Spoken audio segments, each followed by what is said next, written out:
That was the only explanation for it, and a random bout of sex with an actual living goddess of all things. In the cascading chain of events that had led her to becoming the new shadow broker. To this moment, she was still struggling to understand the concept of two souls occupying one body, let alone being able to change at will. But that wasn't the crux of the matter. She was walking rapidly through the smoldering ruins that had once been the broker's office, stepping around overturned rubble, ignoring the info drone, perhaps she could call it glyph, and trying to correlate with another matter, entirely. That little problem was currently resting in her hands. A few lines of text lay scrawled out across the datapad in a seemingly benign invitation. Howdy, Blue.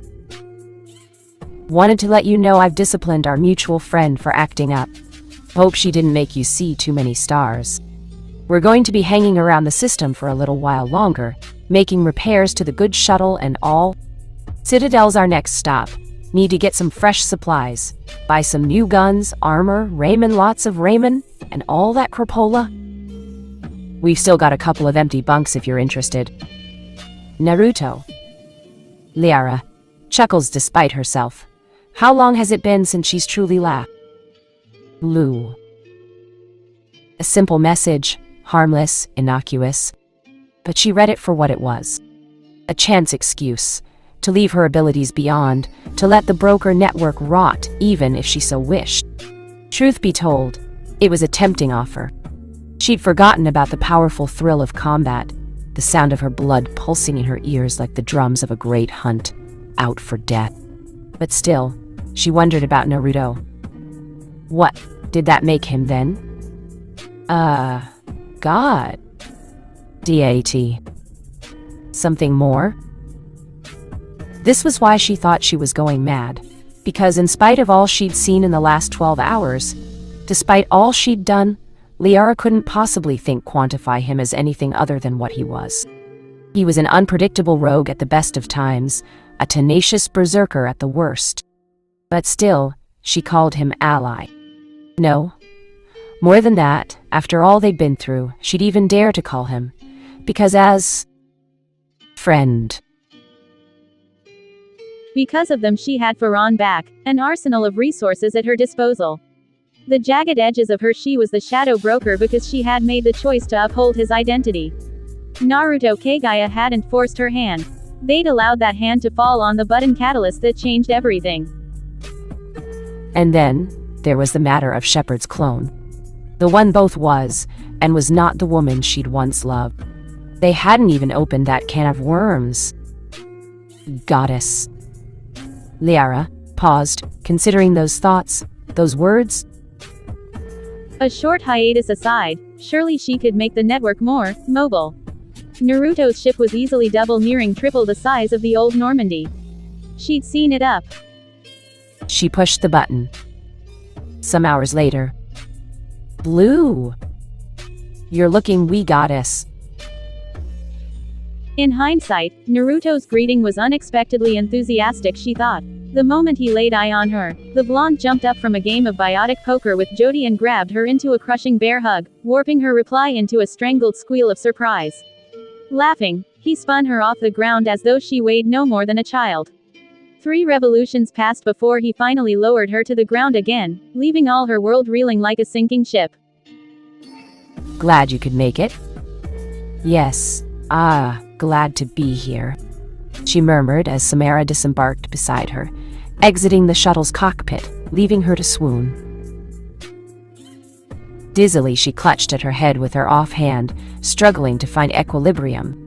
Listing slightly to the right, the shadow broker shook herself, struggling to see straight. By the time she did, a sea of familiar faces stared back at her. Jody and Thane glanced up from their interrupted game of poker, Myra happily running diagnostics on one of her many rocket launchers, whilst Jaw vigorously chewed on some Varan steak. Ordinarily, that wouldn't have been of much notice, but for a small tiny fact that they were all presently here in the cargo bay. Had they all be waiting here for her? The idea momentarily stunned Liara. Perhaps it was time she reevaluated her opinion of this little gallery of rogues. I've brought some of my data feeds, she gestured, indicating the battered craft behind her. I hope you don't mind. No, it's fine. Naruto waved her worries away, grinning. Samara can show you to the app bay and get you set up.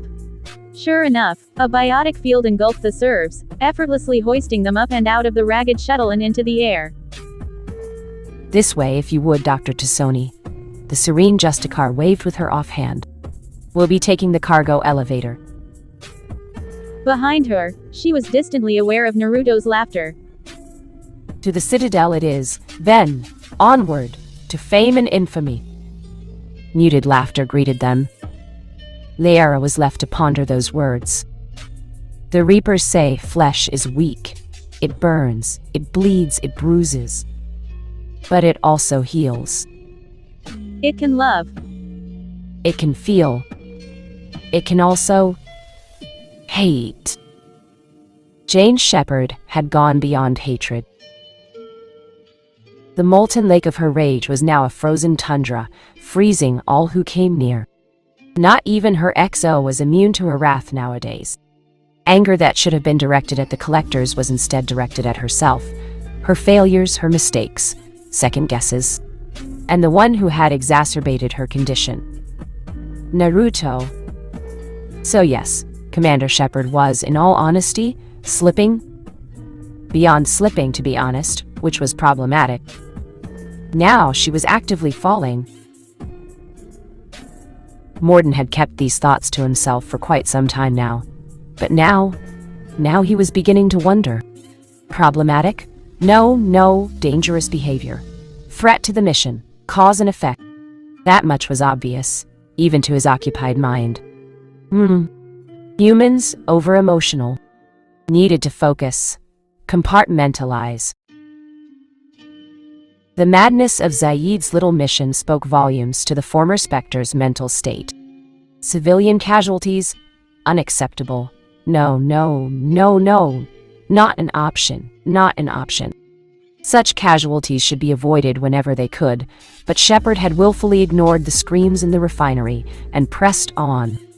Had he not been there, he wouldn't have believed it himself. Now they? Crew was on edge. Dangerous, Commander. Restless crew. Chafing, he murmured to himself, his pitched voice echoing softly through the lab. Implications, unpleasant. Had he the foresight for it, he might have seen the irony in those words. Nearly everyone knew about her tumultuous relationship with Garrus, but this went beyond doctor-patient humor. Worse so that Shepherd now planned to help Garrus take a life on the Citadel while the rest of them sat here in dry dock.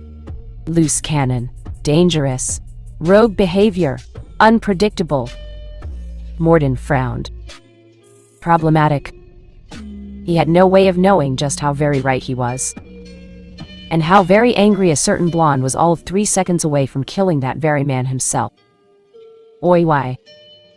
His fingers twitched towards the broken bowl, eyes narrow. Blue orbs twitched towards the drunken interloper who'd bumped him, knocking his well-earned meal askew. I hope you plan on paying for that. Bah, the offender slurred. Just buy yourself a neuter. Like, I bought your mom last night. Hey! In the time that it took the Turian to swing at him, the shinobi knew he could have killed him 7 different ways to Sunday instead. He let the 3-fingered fish crush against his jaw. His head tilted slightly, turning from the sloppy blow, spitting out a tooth. The rest of him didn't so much as twitch on the stool. Naruto blinked. Not a bad punch. Not a good one, either. Moments later, the little bastard found himself levered face first into a wall. Naruto pursed his lips together in a thin line, scowling down at the Turian at his feet. He's young, little more than a kid. He hit hard. Naruto hit harder. One touch was all it took to see right through him. He can read a past in those eyes, a legacy of betrayal marked by pain and regret. He's alive, yet he's dead at the same time. Little more than a husk inside. People have died because of this man. By all rights he deserves a bullet in the back head. It might even be a mercy. Yet, something makes him hesitate. He's just like you, Kaguya muses. She speaks the truth. He knows the sting of betrayal all too well. He betrayed his men ages ago, leaving them behind to burn when he hit the relay. This man doomed a dozen. He damned thousands. Something stirs within him. Not quite pity, but neither is it empathy either. In the ends, he holsters his pistol. "Just shoot me," the man groans, his words slurring drunkenly, broken mandible fluttering in agony. "Put me out of my misery." Naruto frowned. "What's your name?" he asks. The bird turned and spat a wad of blue blood onto the floor of the presidium. He turns those haunted eyes up at him. When he finally speaks, his voice is little more than a quiet croak. Perhaps he realizes he's not going to get the easy way out. Not from him. Sidonis. Ah, now it all made sense. The one who betrayed Garrus. In the next instant, he reached down and grabbed him by the scruff of the neck, hauling him to his feet.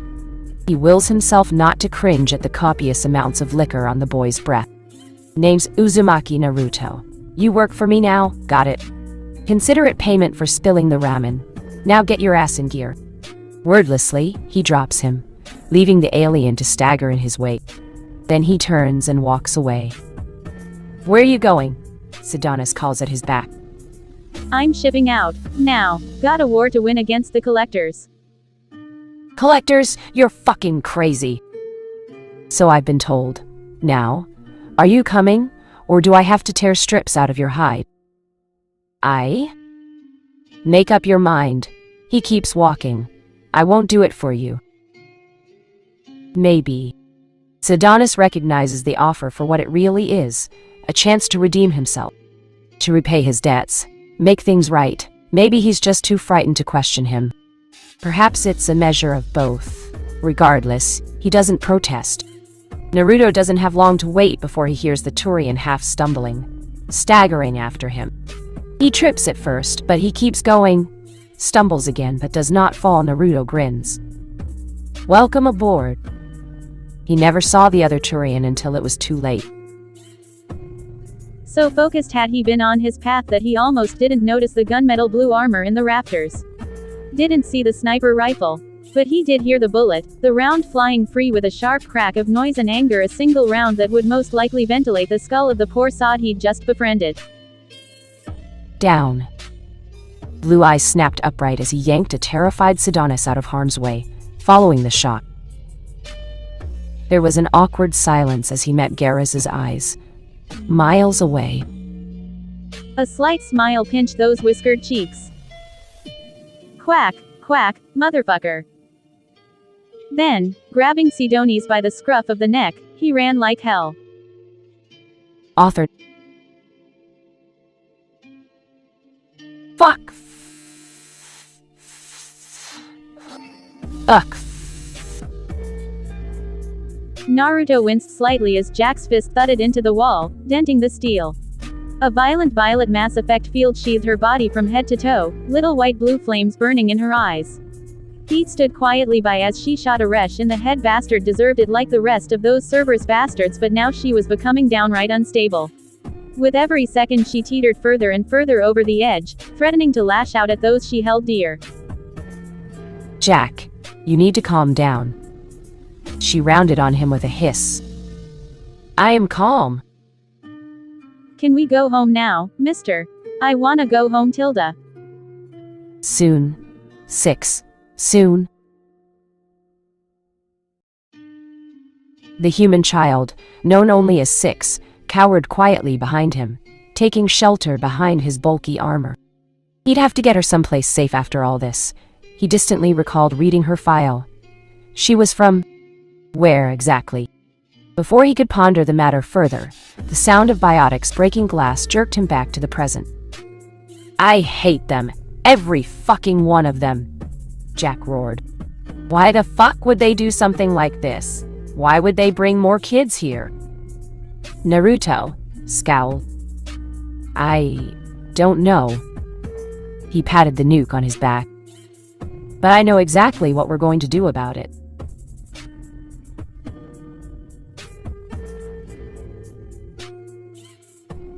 Off Wish granted, folks. Girl is foolish. Whack. A girl confirms what a man already knows. Man needs to shut the hell up. Additions and addictions. Quack, quack, motherfucker. Biff. Yeah, right. Jody guffawed, taking another sip of her beverage. You did not just say that. Non-alcoholic, of course. Naruto still wouldn't let her near anything resembling the stuff after that last incident with Jack tearing out a bulkhead. Scrooge. The thought was nearly enough to sour the clone's good mood. Who was he to say when and where she could and couldn't drink? But the pleasant buzz returned when the blonde turned and flashed her a dazzling smile over the pulsing lights. Unbidden, she felt her face warm.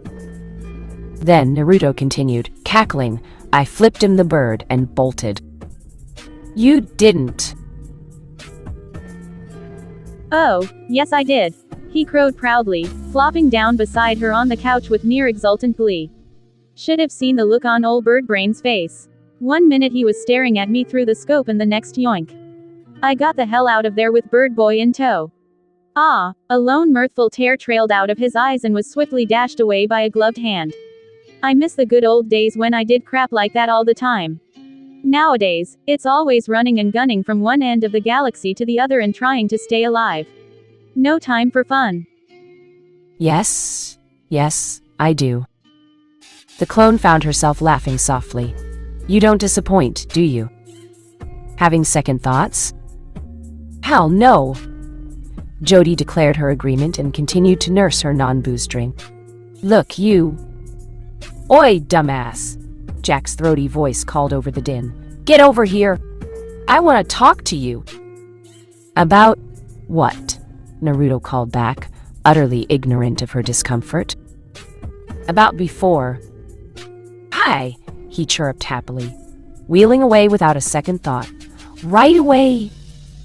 Without another word, he bolted across the room, leaving Jody to her thoughts. Having retreated to the Prometheus in lieu of another scouting run thanks to their successful recruitment of some much-needed support staff, the squad was gathered in the ship's lounge to honor the newest additions to their ranks. The list was as colorful and numerous as it was diverse, and even Jody found trouble remembering some of the new names and faces amidst the writhing chaos of the lounge. Of course, with so many new crewmen joining, well, that meant a celebration. With Naruto, that meant party. Big party?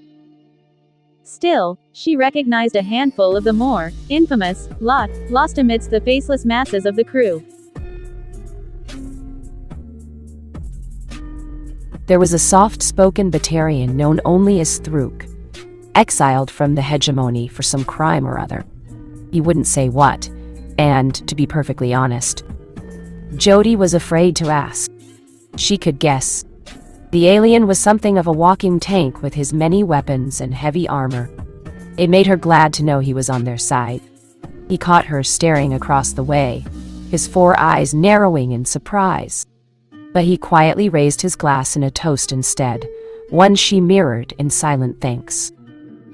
The one standing beside him was slightly more of a mystery. He was a strange man who claimed to be no one. Jack and Har. By contrast to the stout-looking Thruk, this man was lean, almost wiry by comparison. His leonine face was almost constantly hidden behind absurdly long hair.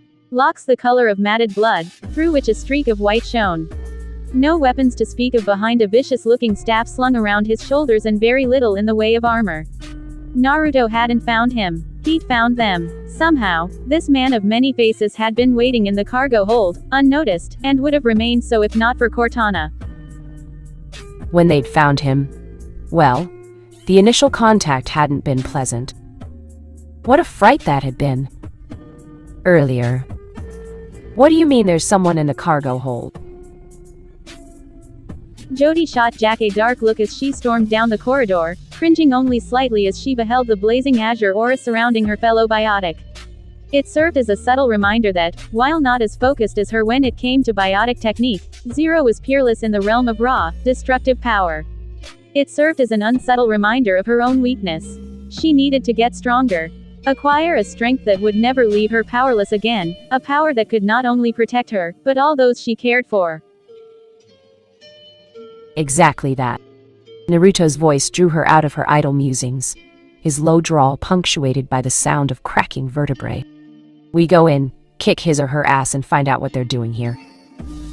Then we toss him out the airlock? Jody inquired hopefully. Out the airlock, Naruto agreed. Jack had more colorful ideas. Out the airlock? Hell no, that's too easy. He's in my spot, damn it. The words emerged as a snarl. If he screwed with anything, I'll rip him into bloody pieces. Yes, we know you're angry, Jack. Naruto paused, glancing at the gaping orifice she'd just swatted in the steel. And stop putting holes in my ship. Screw you. So down the three of them went, armed and armored, though only the former in Jack's case, riding the elevator the lowest floor. Past the combat deck, past engineering, passing the drive core. Seconds ticked by, feeling like an eternity to those within. By the time they finally reached ground, Floor Jack looked ready to tear the doors apart and disembark manually. While it would have been nice to see her try, Jody instead contented herself to a small sigh and stepped out after the unlikely pair, fearing the worst, hoping for the best. She didn't get either. Sure enough, a man in simple robes awaited them beyond, his slim face hidden by dark hair the color of blood. Interestingly enough, he bore a streak of white within, though one couldn't tell if it stemmed from age or something else altogether. He made no effort to hide from them. Indeed, he seemed almost pleased by their presence. By the way he carried himself and hefted that staff of his, he expected a fight. All right, pal, Naruto drawled impatiently, pulling a kunai from his leg holster. Who are you and how'd you get here? A brief silence followed, brokenly only by the sounds of the ship. A man waits. The man began slowly, and his rich accented voice gave them all pause. A man listens. A man hears things. His head tilted, regarding their leader with some akin to amusement. I know that a man is going after the collectors. A man could use my services. When no one moved to eviscerate him, he dared to continue, You wish to know who I am? I am Jack Agar. I am no one. I would be of help. Not for long, Jack growled, storming forward. You're dead, you hear me? Dead. The man looked Subject Zero up and down, then sighed. Girl is foolish. Oh, I'll show you, foolish fucker. Naruto stiffened. Jack, I wouldn't nigh. Whack. In the same instant that he spoke, the almighty Biotic found herself face down on the deck, sporting a bloodied lip. Jody blinked, understanding nothing. Jachan lowered his arm, serene in his calmness. Naruto whistled softly, his whiskered visage expression reflecting mild amusement.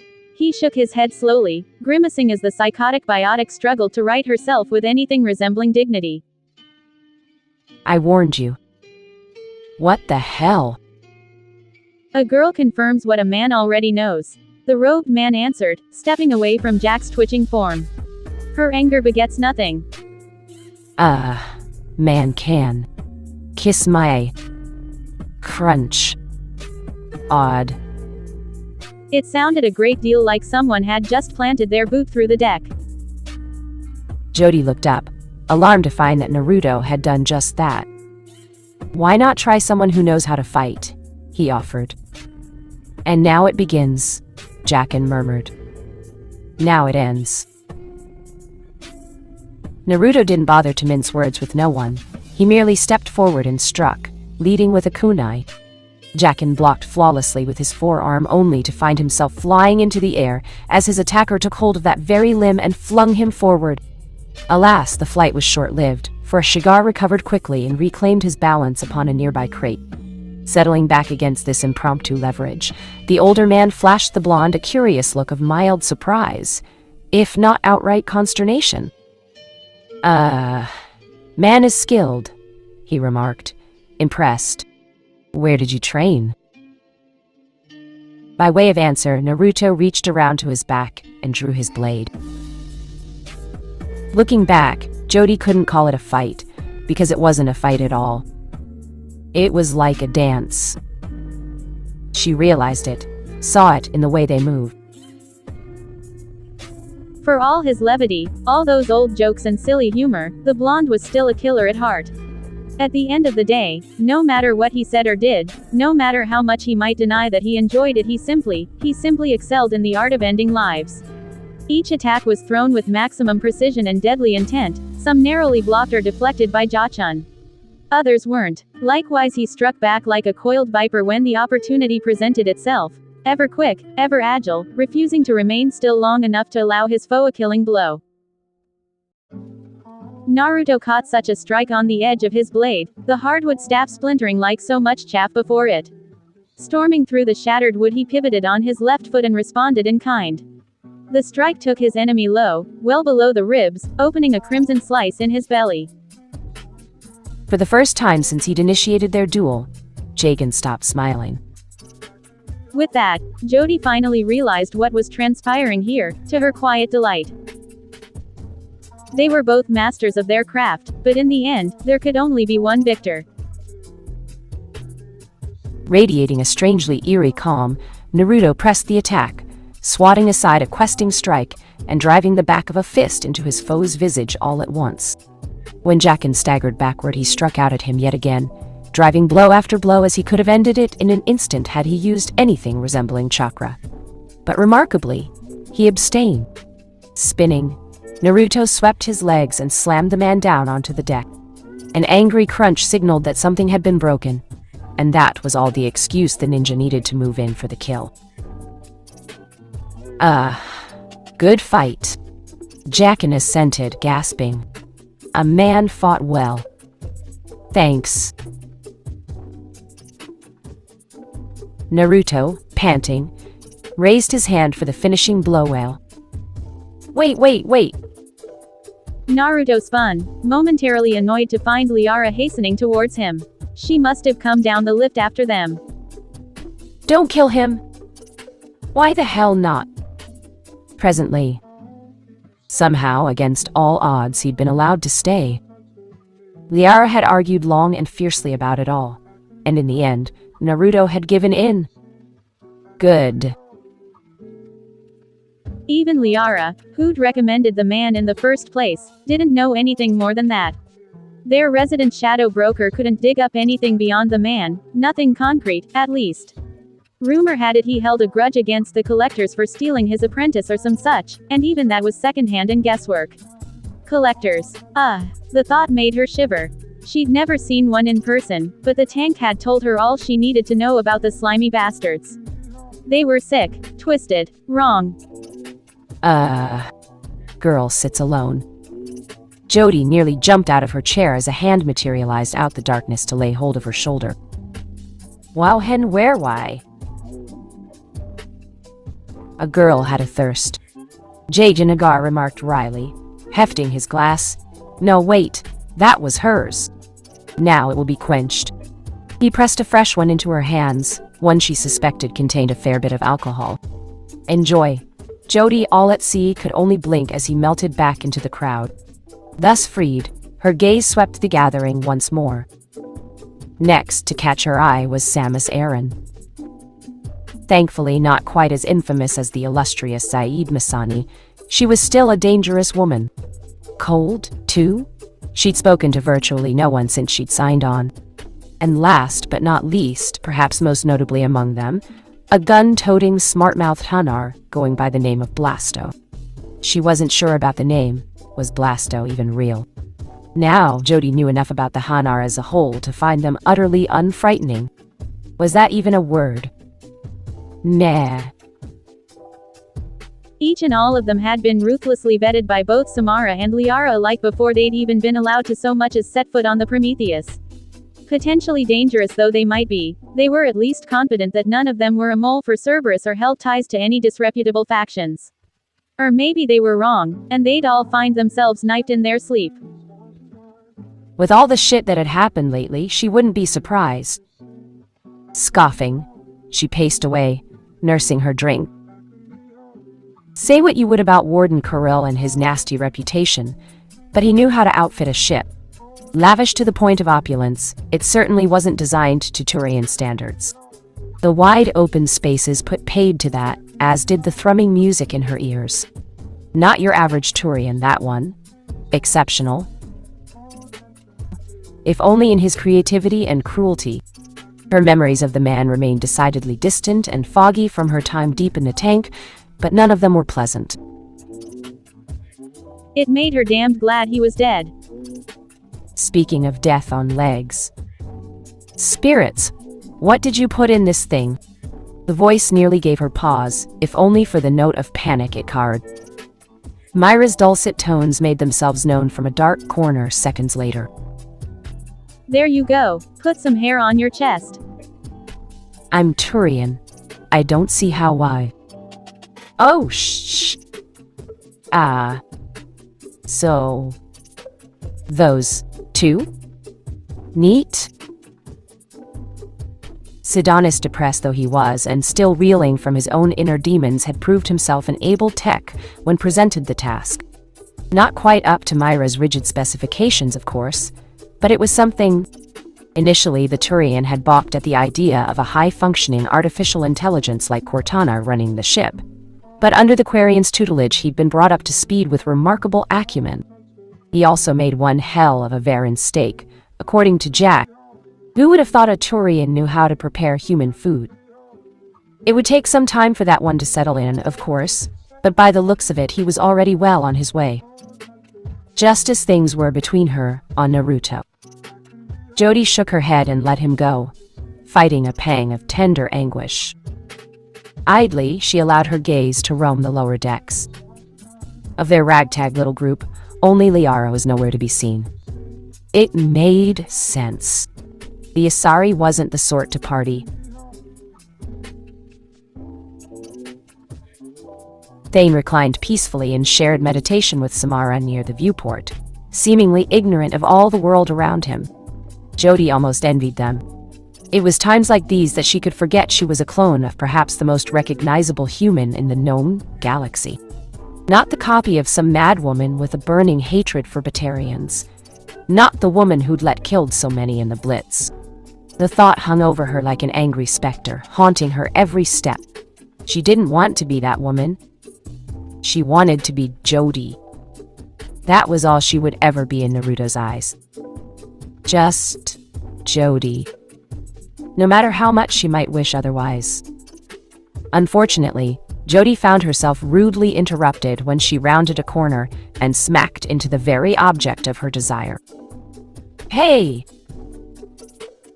Naruto barely seemed to notice her, the quiet wrath in his eyes stilled the buzz in her stomach to a dead whisper. His very posture radiated a black wrath that she'd never seen before, his eyes burned an eerie lavender that she knew all too well. Anger. Something had irritated him beyond all means and measure, and she had no idea why. We're leaving.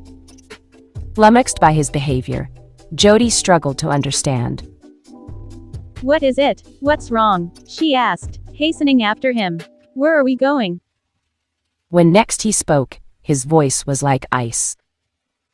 Praja. Praja was. Well, to put it lightly. It was a disaster. Fuck. Ugh. Naruto winced slightly as Jack's fist thudded into the wall, denting the steel.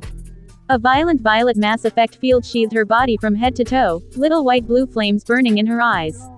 Heat stood quietly by as she shot a resh in the head. Bastard deserved it like the rest of those Cerberus bastards, but now she was becoming downright unstable.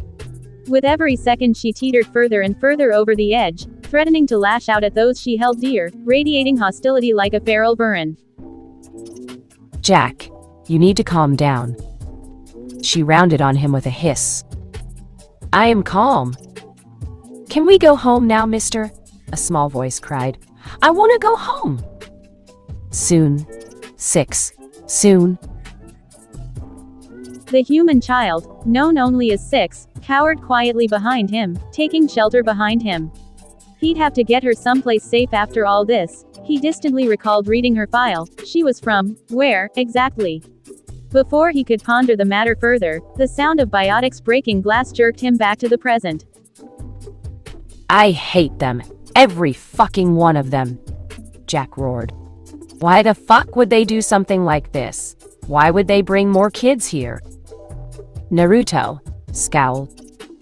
I don't know. He patted the nuke on his back. But I know exactly what we're going to do about it. A.N. What the actual fuck? She's like you, Jack. Very much like you. The fuck she is, Blondie. She has no idea what I've been through. Drop the bombs. Part 1. Naruto loved stealth. There was something infinitely gratifying about surprising your opponent. Something primal when you saw that look in his eyes. You're better and he knows you're going to die. It was a dark thought. Darker than these cold shadows he clung to. Darker still than the thoughts raging in Jack's head. Killing, at its core, when you decided to forgo the guns, the armor, the shields, all the technological advances of today, that was all it was in a nutshell. And when it came right down to it, he was unmatched in the art of violence. Praja was perfect for it. In the darkness, he was at his best. If he didn't want to be seen, he wouldn't be. For once, there was no heavy armor or life-threatening situation to slow him down. No hostages to worry about. No one to protect. Nothing beyond the pure, simple need to search and destroy. Only his own weapons and lightly armored suit alongside the heavily shielded warhead on his back, the knives in his belt, and a bit of chakra coating around his feet to ensure his silence. It felt good to rely on his own skills, rather than the sheer brute force he'd taken to as of late. Cutting loose and berserk was all well and good, but there was a time and a place for it, and now was neither of those. Tonight was a night for Ninja. Although he still didn't understand why Jody was freaking out over his new getup. Apparently his new outfit was Mondo cool or some such. Whatever in blazes that was supposed to mean. Kids these days and their new age talk. Made a man feel old, it did. Ah, I think it's cute. K-Guy aside from the depths of his soul, clearly, she pines for you. I'm going to pretend I didn't hear that. Whatever you say, lover boy. A flicker of movement beneath his feet reminded why they were being so secretive in the first place. Tugging up his mask to hide his visage, he flared chakra to his boots and dipped deeper into the shadows. There was something to be said for chakra. It was damn near impossible to detect in this day and age, much less divine chakra coursing through him. Dark energy and biotics were susceptible to scanners, of course, but him. Bit of an unfair advantage there, given that he was the last known practitioner this side of the galaxy. An advantage he intended to milk for all it was worth. Crouched against the dimly lit ceiling, he watched two squads in white make their rounds. Marching with military precision, each took a circuitous route, avoiding the blood pack and their Vorcha on the upper levels.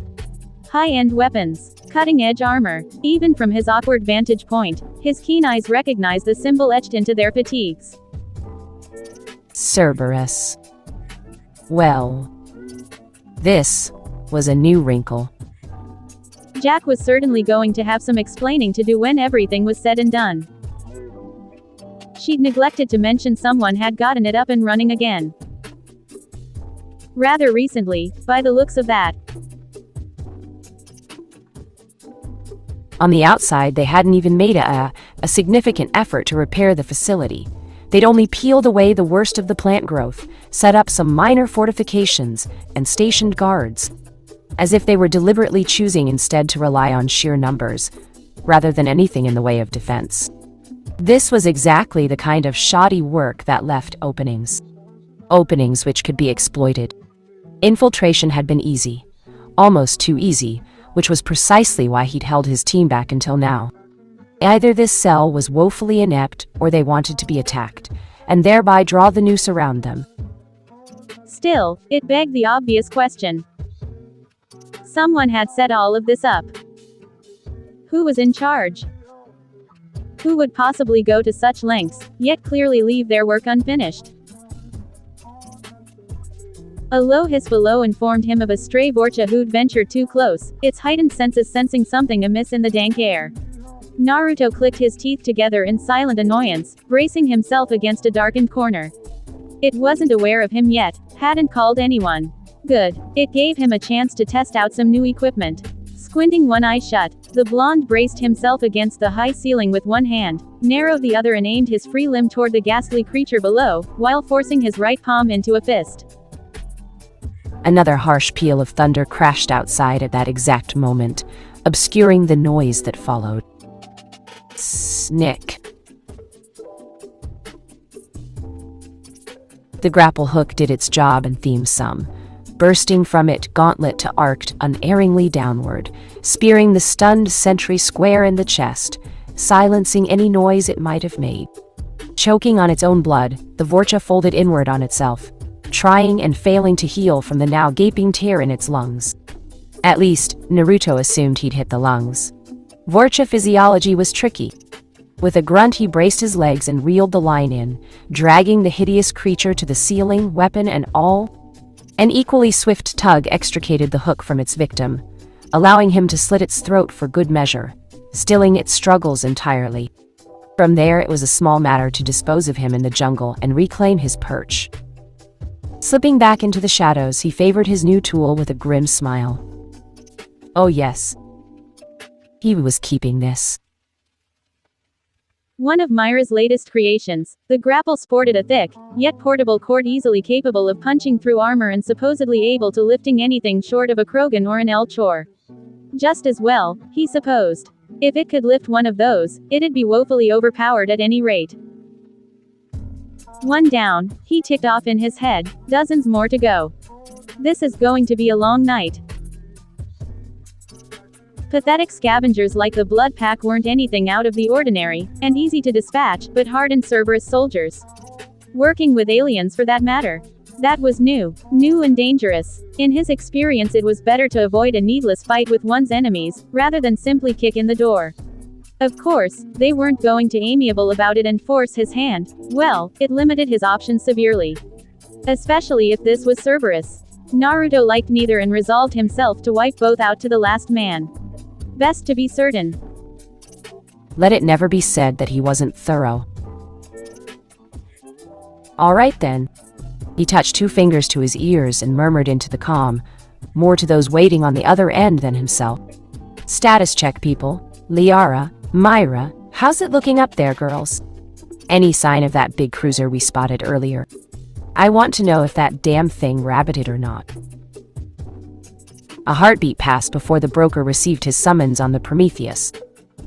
Confirmed, Liara declared after a moment's silence. It appears to have hit the relay and jumped to hyperspace, the blonde inquired playfully. Pardon? Never mind, just an old joke. That's it. I'm never letting you watching my Star Wars vids again, Myra groused. You're worse than Jody. Hey, came the immediate retort. I tried to make a lightsaber once. Not my fault it blew up. The beginnings of a smile plucked at Naruto's whiskered cheeks. Well, Padawan, that's because you weren't using the roll. Finish that, and you're ramen. Stash burns. Fine, party pooper. Clicking the hood's mic, he coughed once, changing the frequency. Alright, seriously. Alpha team, you guys there? Present. Thane's gravelly voice answered immediately. Awaiting orders. Bravo team. Here. The gentle tones of Samara's voice replied. Delta? Ready to roll, came Jody's lilting reply. Yeah, can I just say that is a bad idea? Sidonis groaned over the mic. There's no way we can possibly re. Objection noted and denied, Bird Boy. Team Jackass. Fuck's sake, I'm here. Jack growled over the comms not a heartbeat later, vibrating with anger. Why did we let you pick the nicknames again? Probably because you wanted to go with red and blue. Jody snarked. Retro much? I hate all of you. Why are we trying too damn hard anyway? Wouldn't it just be easier to kick in the front door? We can take 'em? I'd be fine with that. Samus seconded. Stealth is way out of my depth. This one agrees, Blasto chorused. This one would much rather simply enkindle. Rookies, the lot of 'em, Naruto grimaced inwardly. Was I ever that foolish? Cut the chatter, you two, Jack. You wanted my help. He sighed, fighting to keep the edge from his words. Then we're doing this my way. We don't have the numbers to take on Cerberus and the Blood Pack without casualties. So stealth it is, for now. Then we blow shit up. Yes, through. The Jinchuriki restrained a smile at the Batarian's cavalier attitude. Lots of shit will be blown up. Can't you just use those Fergan clones of yours or something? Jack muttered. Of course I could if I wanted to bugger everything up. You can be a serious dick, sometimes. Love you too. Wah. Leaving her with that remark, he reached back for his weapon, freeing his rifle from its holster and sighting down its scope. Within moments, an unlucky mark wandered into his sights, a Cerberus guardian, easily made identifiable by the bulky shield he carried. Well, that was problematic. He wouldn't be able to grapple him with that barricade in the way, and he couldn't risk unloading on the trooper without giving away his position. If he had been alone, it would have been problematic, forcing him to consider a different venue of assault. Thankfully, he was anything but. Guys, never taking the scope from his eye, he silently whispered into his comm. Got a straggler here, think someone could. On it, Samus sighed. A pulsating cord of blue light arced out from the darkness cannon and snared the helpless guardian by the neck, drawing a strangled grunt from the man. Now, Naruto couldn't see his face behind that ugly black helmet he wore, but he liked to think the soldier's eyes widened as the bounty hunter dragged him outside into the storm. Less so when she broke his neck. They call these flimsy things armor. Ridiculous. Naruto permitted himself a grim smile. Top-end tech tends to help, ya know. I'm not lending you the suit, Naruto. Damn. What would you even do with it? Jack snorted, a rare note of amusement creeping into her voice. Cannon, arm, nuff said. To be fair, Myra chimed in, you could get a lot of uses out of that thing. And they say I have a dirty mind. Naruto whistled softly. What? No, not like that. Samus, back me up here. Yeah, not going anywhere near that. Too late, you said it. Oh, Keela. For all the banter, it felt good to be a part of a team again. Not just as a unit, but to have a family. Something worth fighting for. Something worth protecting. It almost reminded him of the old days. To have friends, to trust his life to. And now, they all might perish. He had considered simply using shadow clones to avoid this very scenario. The only problem was their durability. A few shots from a high-powered rifle would make mincemeat of them. And then where would they be? A small army was useless if they just evaporated in a few shots. So, no, they wouldn't be much use as infantry. But to infiltrate and destroy the enemy from within. To spring a trap. They could manage that task just fine. Just admit it, Kagaya chuckled quietly, you got that idea from me. Remember your first plan. Hey, Naruto conceded as he changed position. It was a good plan, just a little explosive. A bemused note trilled. You wanted to charge in, guns blazing. Fine, I bow before your wisdom, oh great goddess, you were right. Well, flattery will get you everywhere. Learned that one on my own. He counted 3 more squads near the perimeter before he decided to make his move. There were more of them than he'd expected, and tactics could only do so much. At this point, they'd just have to hope for the best. Jack had asked him to take her to Praja, and so he had. Perhaps, had he known he'd have a chance to relive his glory days, he'd have answered the call sooner. As it was, Praja reminded him of the dense forests that had so defined Konoha back in the early days of his career. Before the dark times, before Madara, and all his madness. He'd lost his way since then, taken to relying on brute strength and Kagaya's power to make it through tight spots, situations he could have avoided had he just used his head and thought things through. No longer. He was home. Once again, he was ninja. Let Jack and the others go in, guns blazing. They had something of a small army now, thanks to the new recruits and specialists. Many of them favored the direct approach, hit hard and fast, ask questions later. It was a mindset he could understand, but one he disdained all the same. Precious few excelled in stealth. Only he and 2 others embraced that lifestyle. That suited him just fine. Raising a hand to his wrist, he silently gave the order that would loose them on the unsuspecting enemy. Exhaling softly, he uttered the words that would start a war. All right, go. Everyone go, go, go. The Blood Pack never saw the first wave of the Prometheus squad. Or his squad mates, for that matter. Neither did the Cerberus dogs who'd hired them. The blonde didn't let them. He dropped from the ceiling, silent as a shadow. His first victim was an errant Vorcha secluded from the others on sentry duty. Idly fiddling with its makeshift rifle, the alien was wholly unprepared for a living shadow to drop from the black. It barely gurgled as the assassin seized hold of its throat and smashed its head to a bloody paste against the flagstones. Even as he fell, a clone descended to take his place in a perfect henge. Snatching up its weapon, it seamlessly took the creature's place and resumed its rounds. The second to fall was a Cerberus tech, having detected the dull crunch of bone against metal. His curiosity proved his undoing, for he made the mistake of noticing the red smear left behind. It was his last. A green blur flickered against his peripherals and he spun, gun in hand. No sooner had done so than a trio of silenced shots slammed into his spine from behind, causing him to convulse and crumple to the floor in a twitching mass of arms and legs. His final sight was that of a staff descending on his head. Then he saw nothing ever again.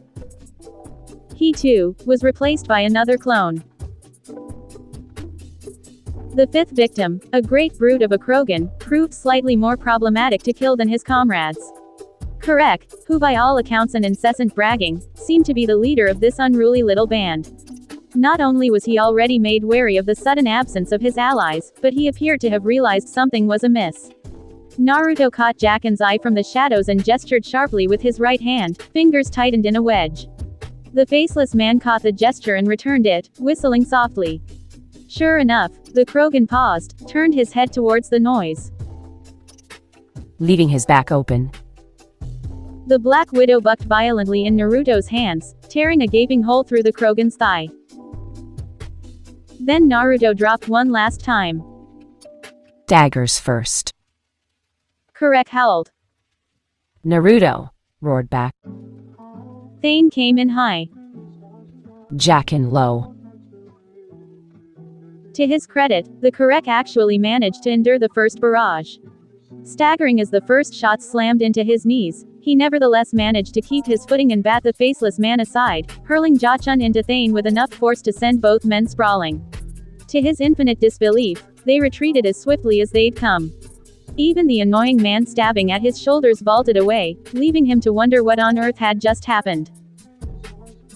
He never once paused to ponder why it had been that easy.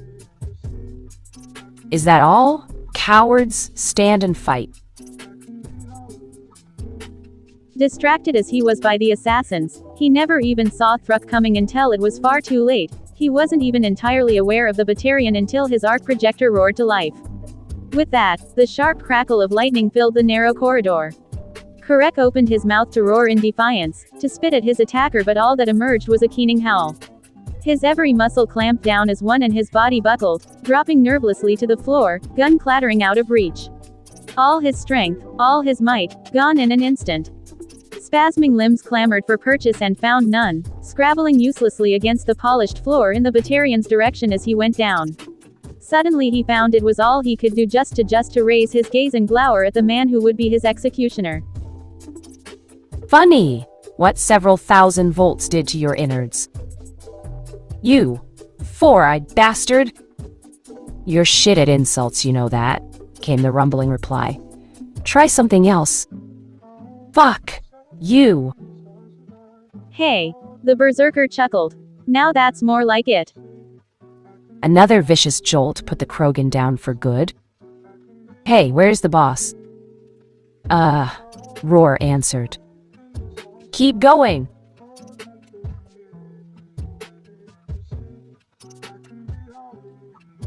Bounding past his allies, fresh from his own skirmish, Naruto caught a pair of retreating Cerberus troopers by their throats and spun them right round, splitting their skull upon the ground like overripe grapes.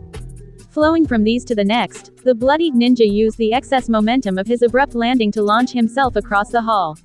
An arrow from a bow, palming a knife to planting it firmly between the eyes of a centurion, whilst kicking the legs out from under a fourth, driving a data spike through the knee of a fifth, crosscut a canyon through his sixth chest and flinging his ruined corpse back to crush a seventh. Red eyes snapped up, glaring past them. Pausing just long enough to take stock of his surroundings, he snatched up a fallen rifle and flung it between the closing doors, preventing them from sealing themselves shut. Diving through the gap, he vanished in a blink, the doors crashing shut behind him not a heartbeat later. Remind me to stay on his good side, Thruk muttered. Thane grimaced. There is wisdom in that. Jaqen merely sighed. Man agrees. Leaving his allies behind and trust them to handle the task at hand, Naruto did what he did best. For the first time in age, he killed without remorse. Sometimes he was quiet at it.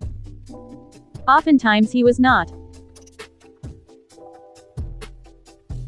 By now, the sounds of suppressed fire were ringing out through the complex en masse, as each team hit their objective, pushing towards the center. Klaxons began to wail in the distance, a sure sign that someone had somehow managed to trigger an alarm before perishing. Already he could hear the bootfalls of a small army bearing down on them. So much for perfect stealth tonight. He'd hoped to have things go off without a hitch, but it seemed that was not to be. Not that it mattered anymore. If resistance became too much, they had orders to retreat into the jungle and wait for pickup. Their mission was to plant the bomb and blow the place to hell. The warhead ought to take care of the troops and their fierce resistance. As he drifted through the complex, he caught glimpses of his comrades in the distance.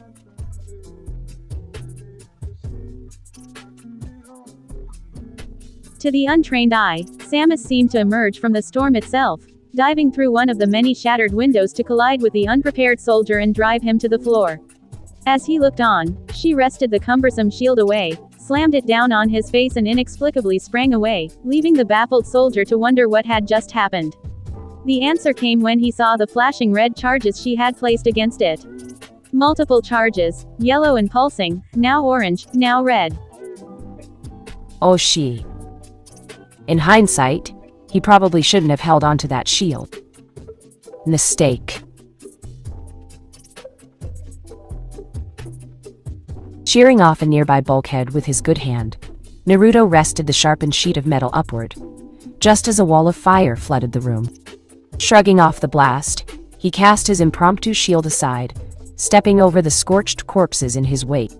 Thankfully, they all bore the markings of Cerberus. Taking pity on a still twitching body, he dipped down and efficiently slit the man's throat before moving on. Let it never be said that he was a monster. Sometimes mercy was the best end. Better than death at the hands of a psychotic biotic. Speaking of psychotic. As if summoned by that very thought, the ceiling above him collapsed with a piercing roar. Hell yeah, this is what I'm talking about. Jack came tumbling down through the hole a heartbeat later, forcing him to narrowly dodge aside lest he be crushed by the massive machine that came tumbling down with her. It took Naruto all of an instant to recognize the telltale shape of the Atlas mech, even battered and dented as it was. As he looked on, the hulking mech stiffly lumbered upright around the corner and Subject Zero lunged up to meet it laughing, barehanded. Not a long fight, that. Hey, you, alright, there. Are you kidding? She laughed. I feel great. Naruto nearly winced as Jack's fist thudded into the wall, denting the steel. A violent violet mass effect field sheathed her body from head to toe, little white-blue flames burning in her eyes. This close, he could feel the heat radiating from her body, wild and untamed, lurking just under the surface. She was enjoying herself, he realized. Cutting loose on Cerberus troops was more than entertaining, it was cathartic for her. Here, in this dark place where she'd nearly been tortured to death countless times, she had been powerless to fight back. Now, suddenly, she had the power to lash out, but was becoming downright unstable. With every second, she teetered further and further over the edge, threatening to lash out at those she held dear, radiating raw emotion, like a feral varan in heat. Maybe you should take it easy. You're kinda glowing. Screw that, she scoffed, ripping open a nearby door. I'll fucking destroy. Instead of another Cerberus death squad, they found themselves face to face with the unexpected. Oh dear, Kaguya frowned. Little girl. The hell? Skinny to the point of nearly being starved, she skittered away from him with a yelp, covering her face as best she could. Even then, her arms flailed wildly, as though she were afraid he might strike her. He could see why. Clad in rags and barefoot, her feeble arms wreathed in paling bruises, dark eyes regarding them with wary disbelief. Jack dared a half-step into the room, and the child immediately shrank back with a tiny squeak, covering her shaved head as though she expected to be beaten for her transgressions at any moment. It was only then that both Blonde and Biotic saw the shackles around her wrists. "Who are you?" she stammered out. "You're not allowed to be here." Naruto opened his mouth to reply, and snapped it shut. Wait a minute. She looked familiar, almost eerily so. Almost like younger version of Jack. Jack, he began slowly, is there something you want to tell me? The tattooed convict spun to face him with such force that she physically warped the floor. What the actual fuck? I'm not the only one seeing this.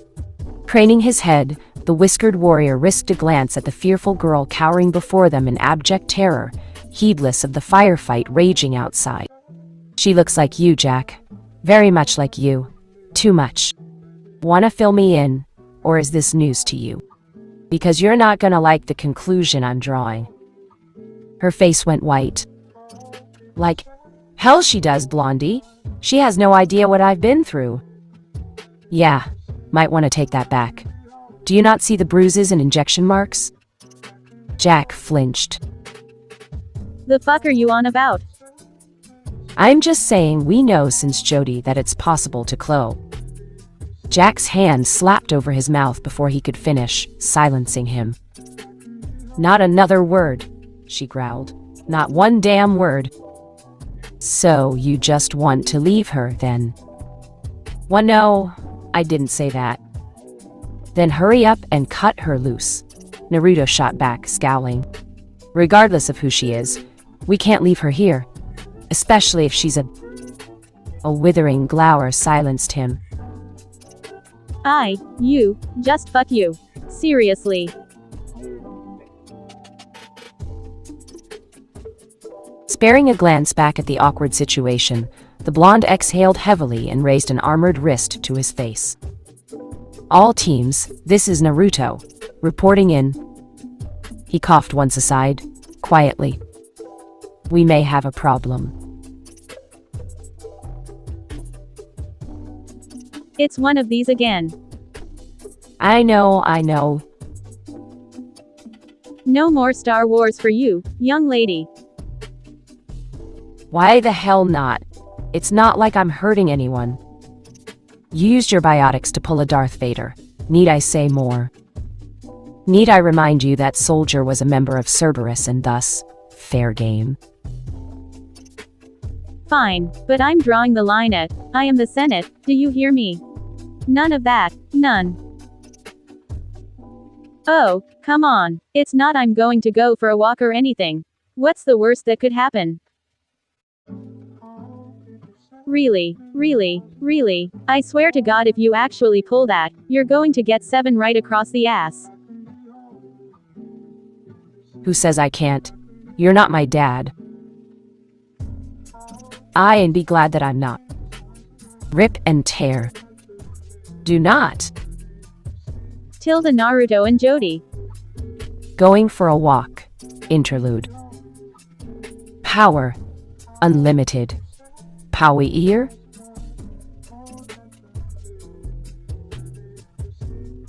Mad albeit somewhat feigned cackle sprang from Jody's throat as she lifted her hands and pulled toward her enemies, seizing human and alien alike invisible tendrils of azure. Those nearest were luckier than most, in that their deaths proved relatively painless. The closest Cerberus sentinel found himself caught by the sudden pull without warning, ripped from the floor with such force that his body physically evaporated upon contact with the wall, rendered little more than a scarlet smear against the sundered steel. Oh. She all but felt Liara's startled blink through the comms. Remind me not to anger you. Fuck. Yeah, that's more like it. Myra cackled. Why didn't you do this earlier? Naruto's groan was quick to follow. Just, don't let her break the base. La la la la. Can't hear you. Rounding on the next wave, the clone brought her hands together in an explosive clap.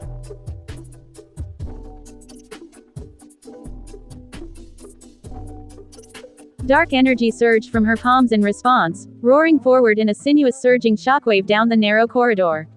Caught in such an enclosed space, the blood pack had nowhere to run. Some tried to fling themselves into thin alcoves to avoid the cascade. Others attempted to hunker down behind shattered walls or upturned debris. A few foolish Vorcha even dared to stand their ground and fire headlong into the storm, heedless of the blue death coming for them. Idiots. Who fired a missile into a shockwave? They all died horribly. Her biotics spared none, ripping through every opening to rend flesh and steel asunder. Some disintegrated outright, others were torn limb from limb, thrown about like broken dolls. The survivors fared little better. In their pride the Cerberus troops had foolishly trusting to their tried and true armor to weather the storm. It didn't save them from the reeve that followed. This was glory. A strength she'd never known. Jody flung a hand forward and crushed it into a fist, rendering a nearby turret into a finely meshed ball of scrap. A thought set it shrieking forward with all the speed of a meteor, dashing it against any unlucky enough to find themselves in its path. Clattering past into the atrium beyond the metal struck an unmanned Atlas mech and detonated explosively, sending the hulking machine toppling down on an unfortunate pilot who'd been about to board. It felt good to cut loose. Freeing.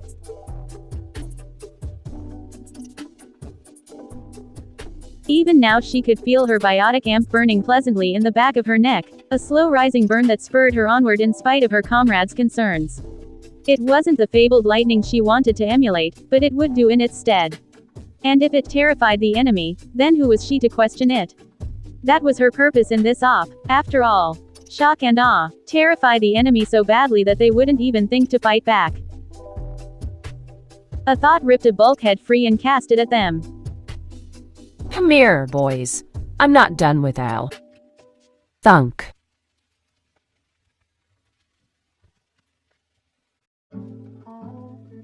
A harsh crack ripped through her shields and crashed against the visor of her helmet, momentarily obscuring her vision.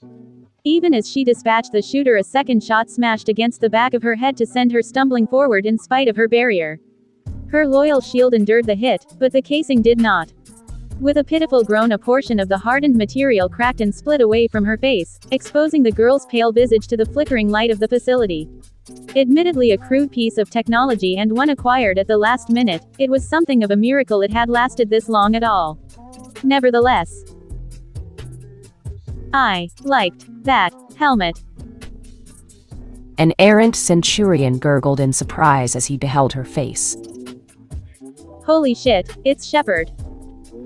It was the worst thing he could have said. A muscle jumped in her jaw, eyes blazing blue. Exasperated, the redhead reached around and crushed his throat to red splinters. Jody wanted to shout at them. She wanted to scream. She wasn't Shepard. Not her. Not ever. It wasn't her fault she'd been born this way. Manufactured. Created. In that moment, her anger became all too real. The brief glee she'd experienced withering in a drought of all-encompassing fury now? Wait.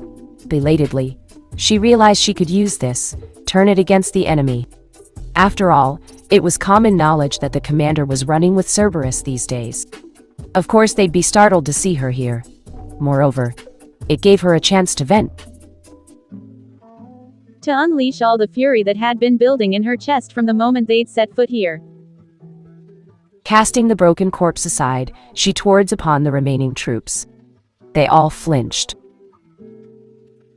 Her smile shone like the sun, but her eyes burned with unholy fury. I find your lack of faith disturbing, she purred sweetly. Humming softly, Jody did what she did best. She went for a walk. Author note.